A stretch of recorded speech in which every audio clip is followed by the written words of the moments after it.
Welcome, dear students. Today I'm going to deal with the Hardy-Weinberg law. Uh, or you can say, in fact, I'm not going to deal in detail about the law, but I'm going to deal with the practical use of Hardy-Weinberg law in plant breeding. Because you see, if you talk about Hardy-Weinberg law, the principle of Hardy-Weinberg law, it is a basic principle, you can say, of population genetics. It is the basis of studying the Mendelian population. You can see Hardy-Weinberg law.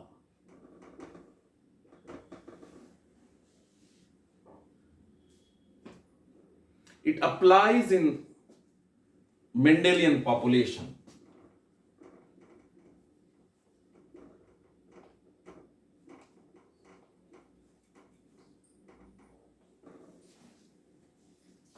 What is Mendelian population? Simplified, you can say that this is a random mating population.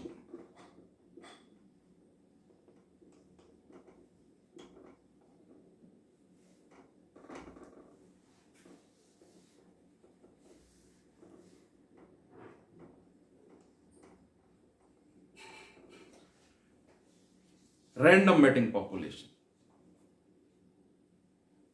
What is random mating population or Mendelian population? You must be knowing, but here I want to just little elaborate it. That random mating population means each and every individual in a particular population is free to mate each other. There is no restriction.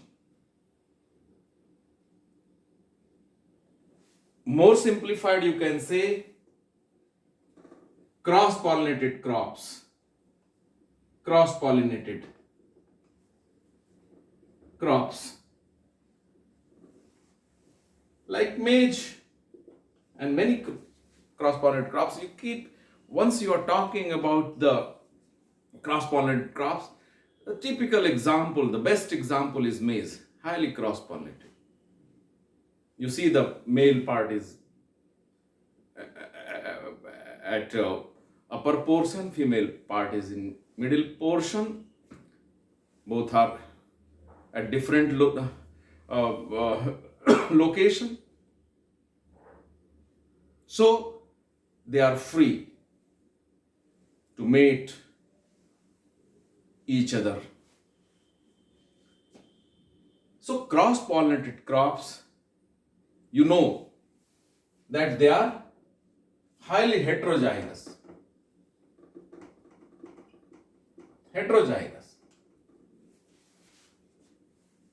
Cross-pollinated crops are highly heterozygous. So it means Hardy-Weinberg law is applicable in Mendelian population, which you can say the random mating population, which you can say the example, the cross-pollinated crops. Random mating, you know that. That will happen only in what? In cross-pollinated crops. And what is the genetic architecture or genetic nature of the cross-pollinated crops? They are heterozygous in nature. Highly heterozygous in nature, you can say. So here, I want to integrate this law in a practical form. How you are going to utilize in your plant breeding. what is the use of learning this law for plant breeders? How they are going to apply it? Of course, I have already said that this is the fundamental law of population genetics. If you are going to study the population genetics, you must know this Hardy-Weinberg law. This is the basis of studying Mendelian population. If you are breeding, you are making crosses, how the genes are behaving, you have to have knowledge of this Hardy-Weinberg law. But here I'm not going to deal with this. I'm going to deal with the practical use of this to plant breeders, by the plant breeders. Here I would like to say that whenever I ask this question, you know that I'm engaged in teaching for the last 31 years in different universities, including abroad. For 1 year I had been there in Higher Institute of Agriculture and Livestock, Kigali, Rwanda, Africa. In Birsa Agriculture University, Ranchi. In Banas Hindu University, Varanasi. Here for the last more than 14 years, I'm teaching my students. And around 17 years I have taught in Birsa Agriculture University. So I tell you here that whenever I ask this question, because this portion is not in my course content, whenever I'm teaching my students, because I usually deal with the self-pollinated crops, breeding methods in self-pollinated crops. So this comes in cross-pollinated crops, so I don't deal these things. But definitely I used to ask in every batches, the BSCAG, the MSCAG, PhD, you see, I get answer from 100% students that what is this law. But unfortunately, I tell you that I have not received even 1% result about its practical use by the plant breeders, which I'm going to disclose here today. Everyone knows it, but you are unable to explain it. So every students used to say this thing, Hardy, this law was discovered by Hardy independently, by Hardy, who was in England, the Weinberg in 1908, and by Weinberg in 1909. Independently, they have developed, they have described this Hardy-Weinberg law. So that is why it is being called Hardy-Weinberg law. So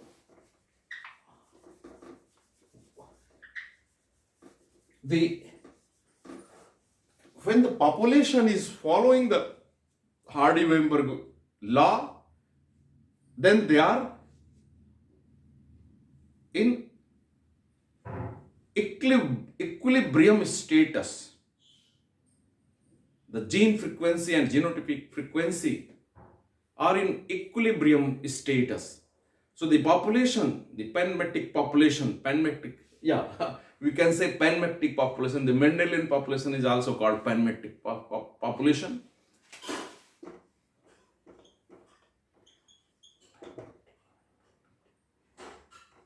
Panmetic population. The Mendelian population is also called panmetic population. So, in Mendelian population, as I said, that the individuals in the population are remains in equilibrium status if this Hardy-Weinberg law is maintained in the population. They are in equilibrium status. The gene and genotypic frequency are in equilibrium status in the population. So the population is called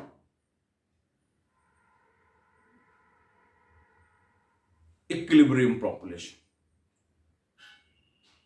So you can say the population is following the Hardy-Weinberg equilibrium. So how this is being applied for plant breeding? You see that you know that this law says gene and genotypic frequency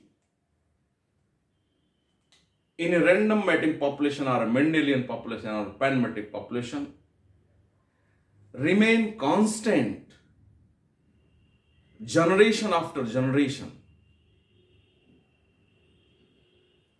when few assumptions are met. The natural assumptions are met. Means when there is, what are these assumptions?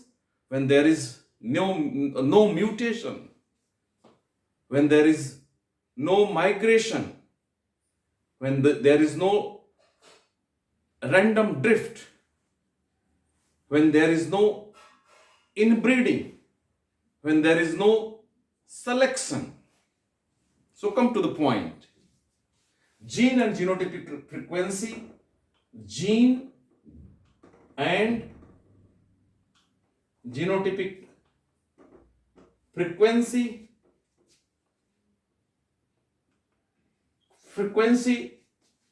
remain constant generation after generation,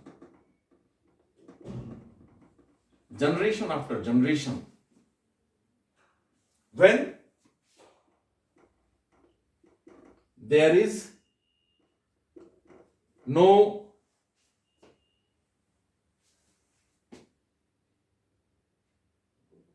you can say mutation, no migration, no random drift,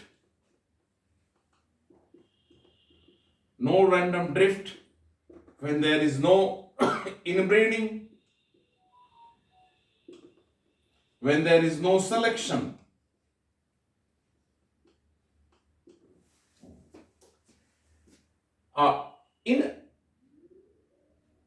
In random mating population, in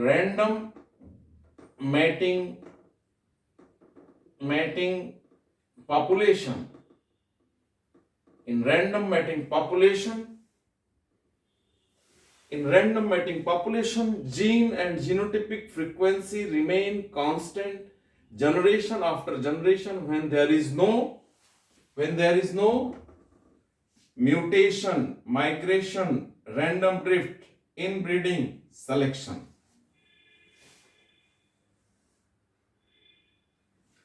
Gene and genotypic frequency. Here I want to explain in a very simplified manner to understand this. There are thousands and thousands of genes in particular population, in a particular variety. So here we cannot explain it. We cannot deal all the genes. You talk about only one gene. Say for example, you are talking about only one gene, A. Gene frequency or gametic frequency. If there are only two alternative forms, the dominant and recessive, say for example, The capital N is small a, you talk. Means gene frequency 50% this and 50% this. You are going to get it. 50% capital A, 50% small a. What about genotype frequency? So altogether you are going to get what? Let me little.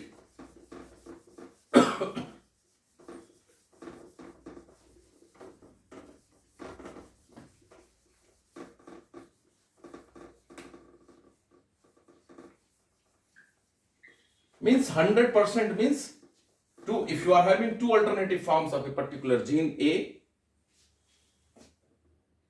is P, a small a is Q.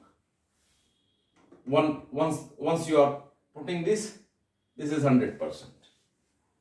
50% this and 50% this. And when you talk about the genotype frequency, this is gene frequency.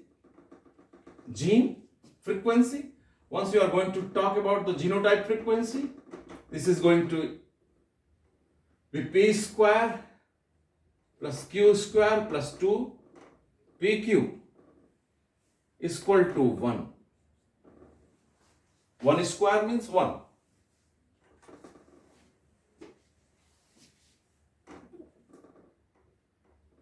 P square plus Q square plus 2PQ. We are talking about single gene. We are dealing with the single gene. How this is behaving in the particular population. So capital A, small a. P.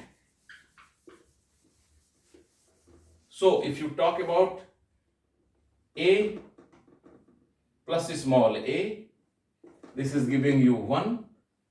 And if you are talking about the genotype, you are going to get P square, the capital A, Q square, the small a, plus 2 small a capital A is equal to total 100%.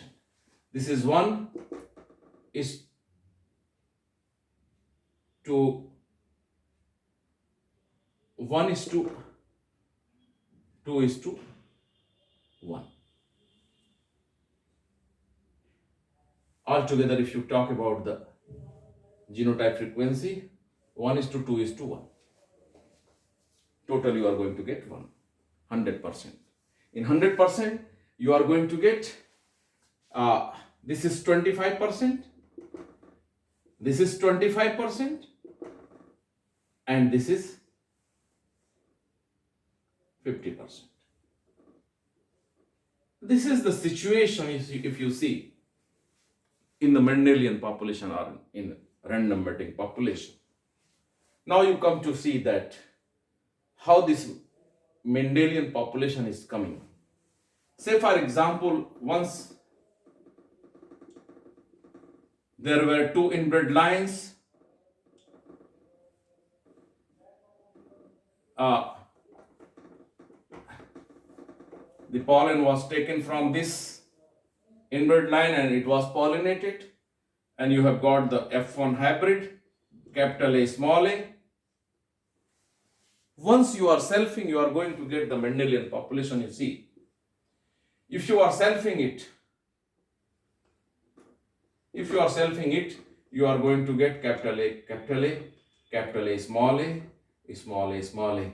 1 is to 2 is to 1, 25%, 50%, 25% is equal to 100%. The genotypic frequency, this is the 100%. If there are 100 plants, in that way you can see, if there are 100 plants, in May, 25 plants are having capital A, 25 plants are having capital A, small a, 25 plants are having small a, small a. See, and whole population is like this. in maize, in a normal maize Mendelian population, in random mating population of maize, you can say. So this is the situation in whole population. For one gene, if you talk, the 25% plants are having capital A, 25% plants are having small a, and 25% 50% plants are having capital A, small a. You see this situation. And now this has become Mendelian population. This will be preserved. This ratio, this is the equilibrium. This will be in equilibrium status once you are following the Hardy-Weinberg law in this population. Once you are following the Hardy-Weinberg law in this population, the gene and genotypic frequency in this population for a particular gene will remain constant generation after generation if you are following the law. In next generation, again you are going to get the same situation, same ratio, same state. This is fixed in Mendelian population.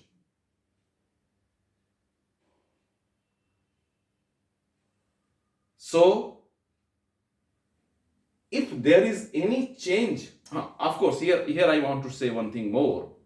Why do you call the cross-pollinated crops are heterozygous, are called heterozygous, or highly heterozygous? This is the situation. And this population is also called heterozygous and heterogeneous, you can say. You don't get homogeneity like inbred line or like pure line. In the Mendelian population, you don't get that much homogeneity. You get heterogeneity in such population because of this situation. So they are not that much, the Mendelian population are not that much homogeneous because of the heterozygosity you see. So this is preserved. Once you have developed the variety in cross-pollinated crops. What type of crops what type of varieties you are using in cross-pollinated crops? Inbred variety, no. Inbred lines. Why you are using inbred lines? Inbred lines are in normal case. In natural condition, you are not going to get inbred line in cross-pollinated crops. You are developing the inbred lines by continuous inbreeding or selfing, whatever. So, this is not natural population. You are developing inbred lines. So, inbred lines in cross-pollinated crops are not the variety. The variety, what are the varieties? The natural varieties are open pollinated varieties whose genetic architecture is like this, are composites you are developing by using several inbred lines, or synthetics you are developing by using several inbred lines after analyzing the combining ability of those inbred lines. Then you are developing, that is called, those varieties will be called synthetics. So, open pollinated varieties, the genetic architecture of open pollinated varieties, the genetic architecture of your composites, the genetic architecture of synthetics are same. So, in cross-pollinated crops, you are developing open pollinated varieties, you are developing composites, you are developing synthetics, you are developing hybrids. Now, single cross hybrids are being used in maize and other crops too. So, in cross-pollinated crops, either you are developing hybrids, or you are developing synthetics, or you are developing composites, or you are improving open pollinated varieties, OPV, which you call OPV. So, as I said, the genetic architecture of OPV, composite synthetics are like this.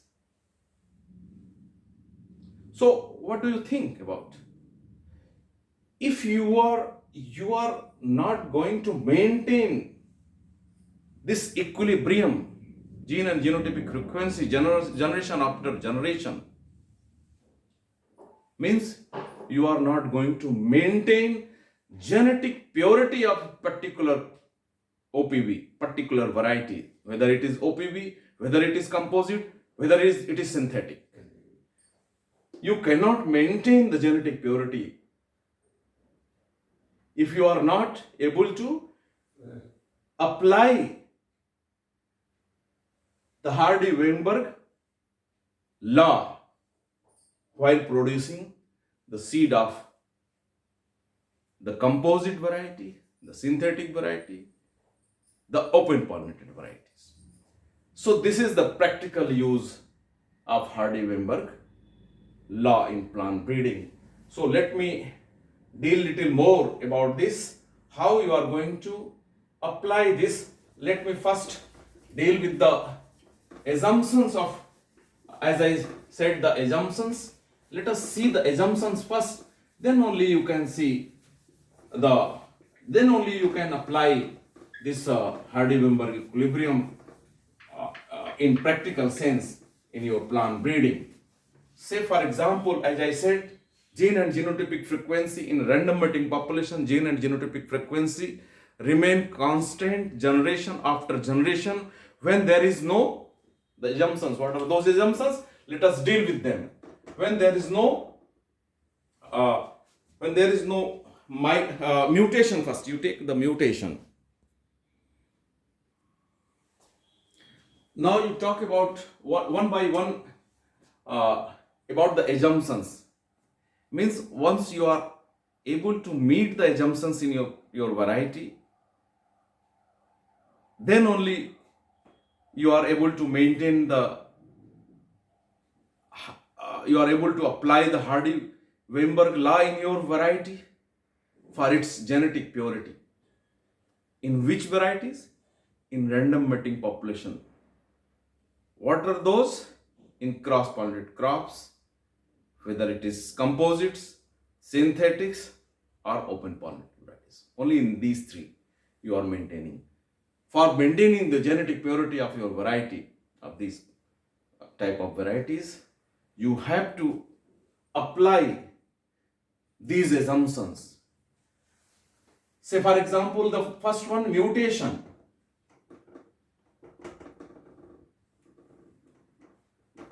You know, the spontaneous mutation is occurring, means the natural mutation is going on in your population. It's very meager, very small, 10 to the power minus 6. So this is negligible. Even then, in due course of time, you may find, because of the sudden heritable change in your genetic frequency, this is going to change the frequency. This may give you a new gene. This may change the genetic nature, the character, the heritable trait. Sudden heritable change in a particular character. This mutation, this is occurring in the nature, is spontaneous mutation is going on. You don't have the control on that. So in due course of time, of course it is very small in frequency, but in due course of time you may get the change in the gene frequency. The once you are going to see the change in the gene frequency, means your equilibrium is broken. Your population is not now in equilibrium position. So you try to meet it. That it should not happen in your population, though it is happening. So for maintaining the genetic purity in your variety, which is composite, synthetic, or open pollinated variety, what you are going to do? You are going to see the different type of plant immediately during seed production program, immediately you have to rogue it out and you have to throw that plant. So you are going to maintain, you are able to throw the mutant.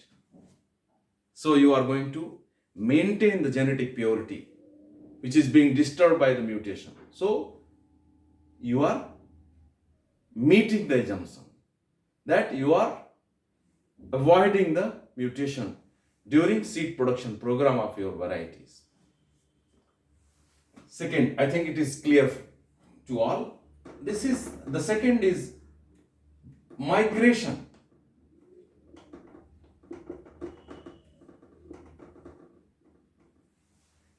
Migration, the gene of one variety is coming to your variety, which is not available in your variety, in your open pollinated variety or in your composite or in your synthetic. It is not available. It is coming from other variety. It has migrated. It has your variety is crossed by other variety, intervarietal cross or polycross. Means the pollen grain of other varieties has pollinated your variety where you are doing your seed production. So genetic gene and genotypic frequency will be disturbed. There will not be equilibrium. So during your seed production program, to maintain the genetic purity of composite, synthetics and open pollinated varieties, what you are going to do? First, you have to meet the assumptions of mutation. Once you are getting any mutant in your seed production program of that variety, you rogue it out, that plant. So you are meeting this assumption. Once you are, how you are going to maintain this? This is maintained by making the isolation, producing your seed in isolation with the other varieties. Say for example, if you are putting 500 meter isolation distance between two varieties while producing the seed, means you are checking the migration of pollen grain of other varieties to your variety. So this also you are meeting by the isolation distance or maybe time isolation or anyhow you are checking the migration of pollen grains of other variety in your variety. So you are meeting these assumptions also when there is no mutation, when there is no migration, when there is no random drift. When there is no random drift. What is random drift? This is genetic drift. Change in genotypic frequency. Random change in genotypic frequency or gene frequency, genetic drift, is also called genetic drift. How it is happening? This is happening because of the sampling error. Say for example, you have produced the nucleus seed for producing breeder seed in next year. So this year also you need nucleus seed you are willing to get to produce the breeder seed. So from breeder seed you are producing the foundation and from foundation to you are producing the certified. So you are taking seeds sample for producing next year breeder seed.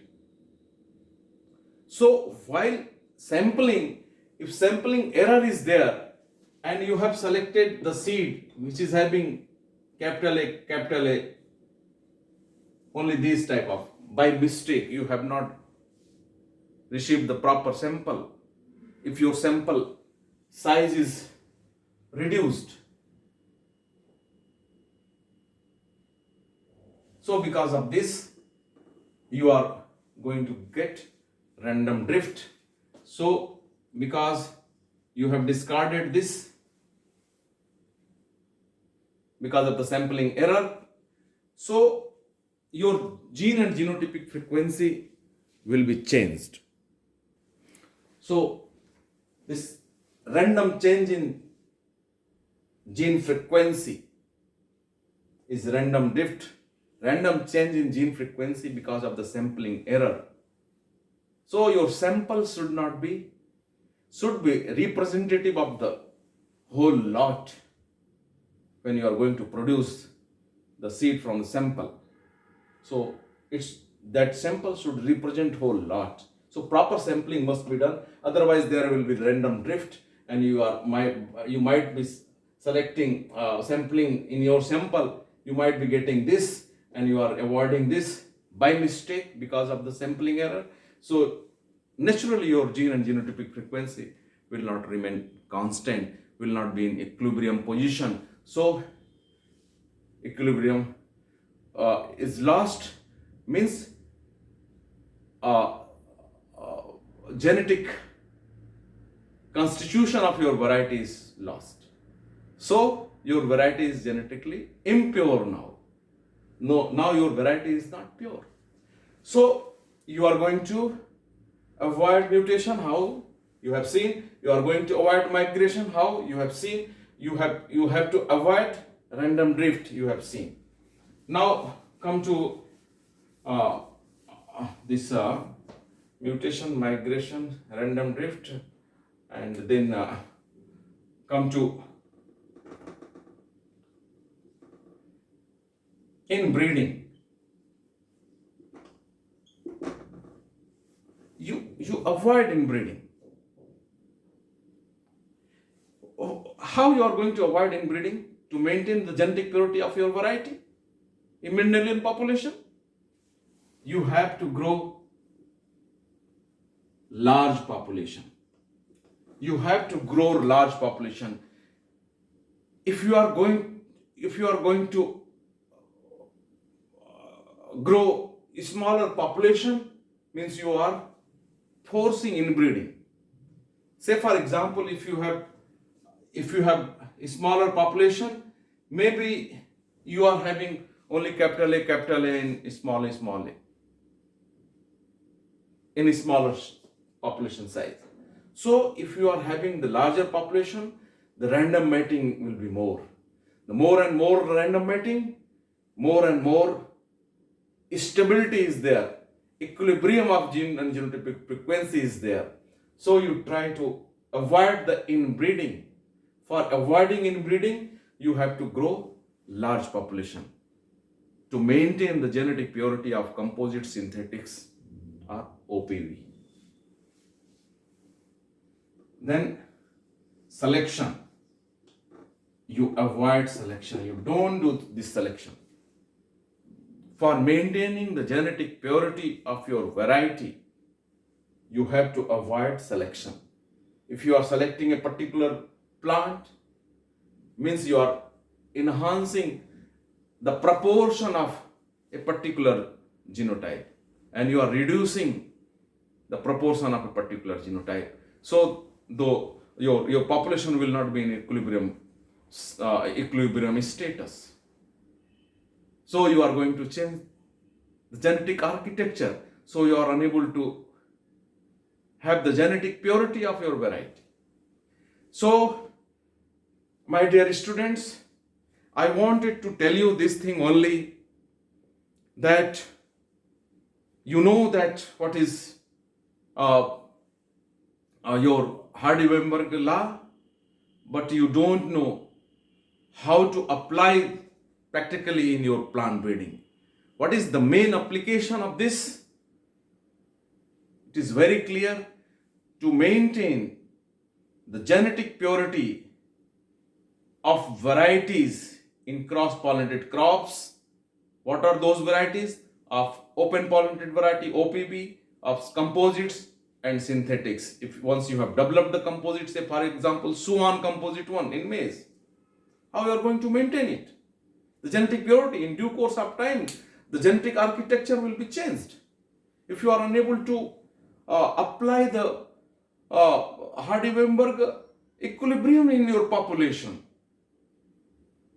during course of your seed production program, so if you are not able to do this, if you are not able to avoid mutation in your Swan composite 1 while producing the seed, if you are unable to avoid this migration by making isolation, you cannot maintain the genetic purity of Swan composite 1 maize. If you are unable to avoid this random drift because of the sampling error, you are going to change the gene frequency, genotypic frequency of Swan composite 1. So your variety will be changed. If you are unable to grow the larger population while seed production program, you are not going to maintain the equilibrium in your Swan composite 1. So the genetic architecture will be changed. The genetic purity of your Swan composite 1 will be changed. If you are unable to avoid this selection while taking the seed for next year production, if you have selected the best one for seed production, then also you are going to change the gene frequency, genotypic frequency. So the genetic genetic purity of your variety will be changed. So my dear students, try to apply Hardy-Weinberg law while producing the seeds of cross-pollinated crops, particularly the composites, synthetics and OPV, to maintain the genetic purity of your varieties. This is all about today's lecture. Thanking you very much.